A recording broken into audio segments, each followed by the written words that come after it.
Les échéances qui suivent. Oui, je vais vous dire les échéances.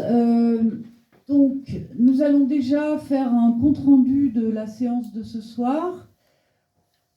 Nous allons voir avec la collectivité si on diffuse le compte-rendu. Après, il n'y a pas de secret puisque tout a été dit devant tout Voilà, le monde. c'est ça. Je ne vois pas pourquoi on cacherait ça. Hein. Et en plus, je pense que vu le nombre de personnes qu'il y avait ce soir, c'est un échantillonnage assez représentatif, hein, je pense. Ouais.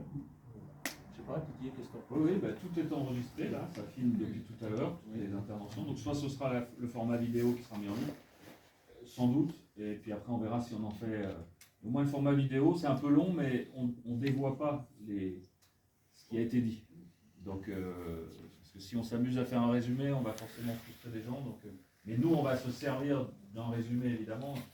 On vous le soumettra aussi, puisque l'étape suivante, c'est que le conseil municipal s'empare de ce qui s'est passé ce soir pour avancer. Et c'est nous qui avons le calendrier. Voilà, donc là, on était en phase, ce qu'on appelle les études préliminaires. Donc là, c'est les scénarios, voilà, on cherche, on est plus de l'ordre de l'intention. On va récupérer toute la matière qui est sortie de nos échanges. Là, je ne suis pas en train de vous dire qu'on va prendre tout littéralement et tout mettre dans le scénario, vous vous en doutez, mais voilà, on va essayer d'être le plus peut-être juste possible en faisant intervenir aussi tous les facteurs économiques et surtout de temporalité, parce qu'effectivement, c'est un scénario qui peut être un premier pas, qui sera ensuite probablement qui montera en puissance avec par exemple le stationnement dont on parlait tout à l'heure, mais on n'est pas effectivement dans les mêmes temps de mise en œuvre. Donc il faut parfois accepter un scénario qui est ce qu'il est et qui ensuite peut basculer sur une étape un peu plus confortée et définitive. Donc là, étude préliminaire, on va donc sortir un scénario de ce soir. Ce scénario passera ensuite en phase, ce qu'on appelle avant-projet. Donc ça, c'est vraiment les étapes de la maîtrise d'œuvre. Donc l'avant-projet commence ensuite à conforter véritablement des coûts d'objectifs, enfin voilà, combien ça coûte. Et l'objectif, donc là, quand on rendra notre phase avant-projet, on va quitter la dimension complète là, qui prend actuellement la baie, le port et la plage, pour se concentrer sur la plage, puisque la plage, comme il vous l'a été expliqué en début de séance, la plage partira en travaux plus rapidement que le reste, puisque l'objectif c'est peut-être c'est même plus que peut-être, ce sont des travaux à l'automne. Bien sûr calés sur une période dite un peu hors saison, pour que l'espace soit opérationnel voilà.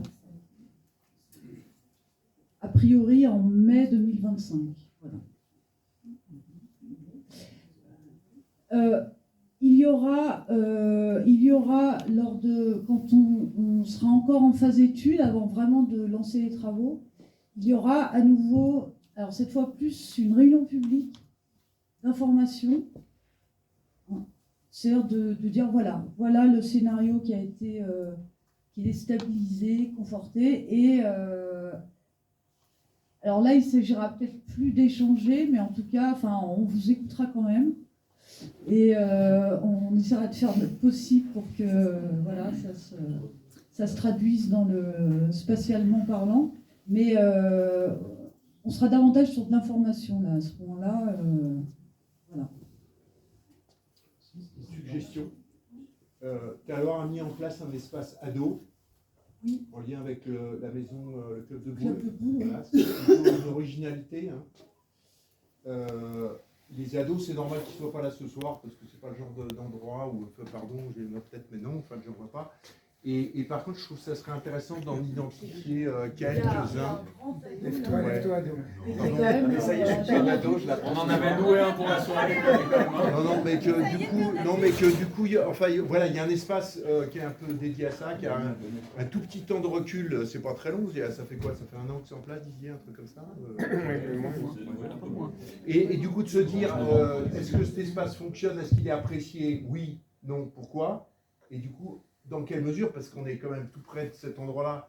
Voilà, même si je sais que c'est le CAUE qui va bosser là-dessus dans le cadre du projet d'aménagement, et ça ne serait pas inintéressant qu'ils donnent leur point de vue, parce qu'on sait que c'est un moment où ils sont plus dépendants des familles pour aller à la plage. Voilà, ils sont pas encore dans une vie d'adulte, ils sont dans une vie d'étudiant ou je sais pas trop quoi, voilà, qui fait que il y a un regard quoi, qui peut être pas inintéressant sur notre façon d'aménager le bord du lac. Voilà. Et d'ailleurs, moi j'ai juste une question parce que j'étais pas dans ce groupe-là qui me taraude depuis tout à l'heure. Je comprends qu'il faut essayer de réutiliser un maximum d'espace, comme la pataugeoire, etc. Ça c'est super. Mais ces tables de ping-pong posées là, alors qu'il y a toute la zone plus ados jeunes où moi je projette déjà un panneau de basket, enfin j'en sais rien, des choses comme ça. Je trouve que ces 2 tables de ping-pong, je trouve ça un peu bizarre en plein milieu. Déjà aujourd'hui je les trouve bizarres. Demain encore, et du coup je m'interroge sur une opportunité peut-être de trouver des options pour le CNT avec cet espace à l'arrière de leur hangar plutôt que d'avoir des tables de ping-pong. Voilà, c'est juste en complément sur l'espace ado. S'il n'y a pas d'usage particulier sur ces tables, Non mais si, mais on peut peut-être les déplacer et les mettre en cohérence avec le reste de l'espace jeune, ado. Voilà, il y a une ado qui s'exprime et qui dit Noël, elle a encore son esprit d'ado. Alors là on commence à rentrer dans des détails. Moi, effectivement, pour compléter ce qui a été dit, d'abord, merci beaucoup d'être venus nombreux. On en a perdu un petit peu là, mais il y avait beaucoup de monde. Merci de l'écoute de chacun. C'est pas parti dans les tours, même si René Gavila a essayé d'en exciter un ou deux. Il est encore là, René ? mais en fait, il n'avait pas de voix ce soir, on a eu de la chance. Donc, merci à tous.